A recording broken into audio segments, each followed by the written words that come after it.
नमस्कार दोस्तों, मैं हूं एसके चौधरी और एक बार फिर से उपस्थित हूं आप तमाम शिक्षक अभ्यर्थियों के लिए। दोस्तों, बहुत बड़ी खुशखबरी लेकर नियोजित शिक्षक अपने ही पदों पर बने रहेंगे।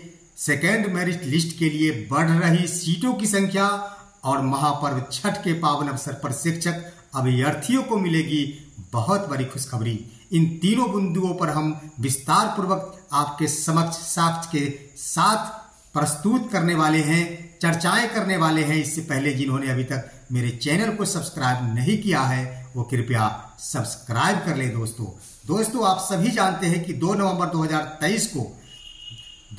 2023 को पटना के गांधी मैदान में तमाम सफल अभ्यर्थियों को नियुक्ति पत्र प्रदान की गई और ये खबर छन के आई कि 1,22,000 अभ्यर्थियों को औपबंधिक नियुक्ति पत्र प्रदान कर दी गई है। परंतु दोस्तों बाद में ये खबर आई कि सिर्फ 95,000 अभ्यर्थी ही काउंसलिंग करा पाए और उन्हें ही नियुक्ति पत्र प्रदान की गई है। तो दोस्तों इसी के आलोक में अब यह खबर छन के आ रही है। तमाम खबरों ने भी यह स्पष्ट किया है कि 10,000 वैसे नियोजित शिक्षक थे जो सफल हो गए थे, उन्होंने अपनी काउंसलिंग नहीं कराई और उनके सीट रिक्त रह गए हैं। दोस्तों तो इतना ही नहीं दोस्तों, सिर्फ 10,000 ही नहीं, 4 से 5,000 और अन्य भी अभ्यर्थी हैं जो बिल्कुल विद्यालय योगदान नहीं करेंगे। वो इस रूप में दोस्तों कि या तो उनका विद्यालय आवंटन सुदूर इलाके में दे दिया गया है और दूसरी बड़ी बात कि उनकी नियुक्ति NIOS से प्रभावित होने वाली है। आप सभी जानते हैं कि NIOS का मामला माननीय सर्वोच्च न्यायालय के विचाराधीन में है और फैसला सुरक्षित है और तमाम अभ्यर्थियों के औपबंधिक नियुक्ति पत्र पर यह अंकित किया गया है कि यह नियुक्ति पत्र माननीय सर्वोच्च न्यायालय के न्यायादेश से फलीभूत होंगे। दोस्तों किसी प्रकार की अनहोनी अगर होती है तो जो सेवा पूर्व से सेवा देते आ रहे हैं नियोजित शिक्षक, उनकी सेवा भी प्रभावित होंगे और इस तरह से उन्हें बहुत बड़ा नुकसान झेलना पड़ेगा। तो ऐसे इन सभी बातों को सोचकर नियोजित शिक्षक अपने सेवा में बने रहना चाह रहे हैं और नए विद्यालय योगदान नहीं करना चाहते। दोस्तों इसके लिए मैं भी स्पष्ट कर दूं कि तमाम नियोजित शिक्षक को अपने विवेक से काम लेना चाहिए। और दोस्तों ये सबसे बड़ी बात है कि नियोजित शिक्षक बहुत पहले से सेवा देते आ रहे हैं और वो अपना रिस्क क्यों उठाएंगे। NIOS का मामला अगर बनता है तो उनकी सेवा क्यों जाएगी, उनकी सेवा क्यों प्रभावित होंगी। उन्हें रिस्क नहीं उठाना चाहिए और अपने ही पद पर अपने बुद्धि विवेक का उपयोग करते हुए सेवा में बने रहना चाहिए। हर हाल में उन्हें भी राजकर्मी का दर्जा सरकार प्रदान करने जा रही है। इसके एवज में मैं आपको कह दूं दोस्तों कि हो न सके आज की कैबिनेट में तमाम नियोजित शिक्षकों के लिए विशिष्ट नियमावली पर मुहर लग जाएगी।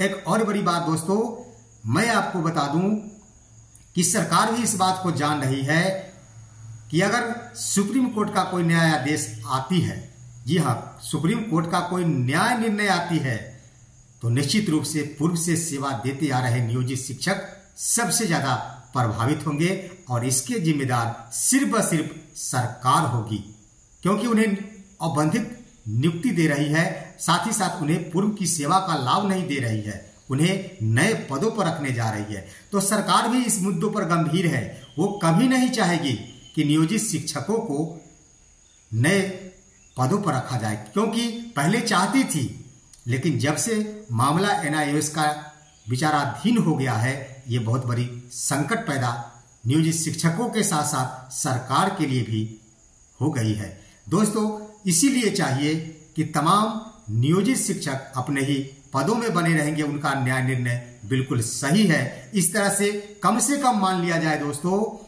तो 14,000 आधी सीटें यानी आधी सीटें बिल्कुल खाली हो रही है और BPSC के चेयरमैन अतुल प्रसाद महोदय ने भी स्पष्ट रूप से कहा था कि हम तमाम सीटों को सप्लीमेंट्री रिजल्ट के माध्यम से भरेंगे। तो ये मौका आ गया है अब सप्लीमेंट्री रिजल्ट से तमाम सीटों को भरने की। दोस्तों तो हम आपको स्पष्ट कर दें कि निश्चित रूप से सभी कोटि की महिलाओं को बहुत अवसर मिल जाएगा, अच्छा अवसर रहेगा वो इस रूप में। दोस्तों मैं बता दूं कि हो न सके निश्चित रूप से सभी कोटि की महिलाओं की सीट खाली रह जाए, क्योंकि 2019 में छठे चरण की शिक्षक बहाली जो हुई थी उसमें सिर्फ 45,000 सीटों पर बहाली हुई दोस्तों। उसमें भी बिहार से बाहर के अभ्यर्थी थे और साथ ही साथ बीएड योग्यताधारी भी अभ्यर्थी थे। उसके बावजूद भी तमाम कोटि की महिलाओं की सीट खाली रह गए दोस्तों और अन्य सीट भर गए। अभी 45,000 से भी ज्यादा यानी पिछले बहाली की छठे चरण की बहाली की 50% अधिक बहाली होने जा रही है। तो ऐसे में यह निश्चित है कि तमाम महिलाओं को निश्चित रूप से अवसर मिल जाएंगे। दूसरा प्रमाण यह भी मिलता है कि इसी के आलोक में आप देख रहे हैं कि एससी महिलाओं के लिए विशेष रूप से 3200 सीटें नए पद के लिए क्रिएट किए गए हैं और एग्जाम नोटिफिकेशन जारी हुआ है दोस्तों। तो मुख्य रूप से महिलाओं को तो अवसर मिल ही जाएगी दोस्तों, थोड़ा सा कंपटीशन झेलना पड़ेगा यूआर कोटि के पुरुषों को और विशेष रूप से बीसी कोटि के पुरुषों को दोस्तों। इनको निश्चित रूप से कंपटीशन झेलने पड़ेंगे। हमारी इन बातों से जनरल के पुरुष अभ्यर्थी और बीसी के पुरुष अभ्यर्थियों को थोड़ा सा ठेस पहुंचेगा, उन्हें बुरा लगेगा, हो सकता है वे गलत कमेंट करेंगे, लेकिन सच बोलने में मैं पीछे नहीं हटूंगा दोस्तों। उन्हें कंपटीशन झेलना पड़ेगा और तमाम महिला अभ्यर्थियों के पक्ष में फायदा होगा, हक में फायदा होगा दोस्तों। तो दोस्तों इस तरह से सीटें बढ़ती जा रही है और सेकेंड मेरिट लिस्ट के लिए तमाम अभ्यर्थियों के लिए खुशखबरी मिलने की पूरी संभावना हो गई है दोस्तों। हम आपको इसका प्रमाण दोस्तों पत्र के माध्यम से, खबर के माध्यम से बताने जा रहे हैं, स्क्रीन के माध्यम से। आइए देखते हैं स्क्रीन पर विभिन्न समाचार पत्रों ने भी इन बातों को कैसे उजागर किया है। एक स्पष्ट कर दूं कि सरकार ये भी निर्णय ले सकती है कि तमाम नियोजित शिक्षकों को अपने ही पदों पर बने रहने दिया जाए दोस्तों, क्योंकि ये भी खबर छप के आई है कि तमाम नियोजित शिक्षकों को राज्य कर्मी का दर्जा देने के उपरांत भी उन्हें अपने गृह प्रखंड से अदर रैंडमाइजेशन किया जाएगा। यानी शिक्षा विभाग इसकी पूरी तैयारी कर चुकी है और ये अपने तर्क के आधार पर और एक्सपर्टों के आधार पर, एक्सपर्टों के मंतव्य के आधार पर मैं आपको आश्वस्त करता हूं दोस्तों कि नियोजित शिक्षकों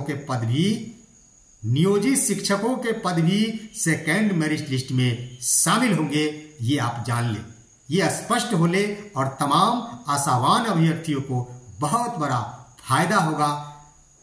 ये निश्चित हो ले, आप सभी आश्वस्त हो ले कि महिलाओं का भाग निश्चित रूप से खुलने जा रही है इस पावन छठ महापर्व के अवसर पर।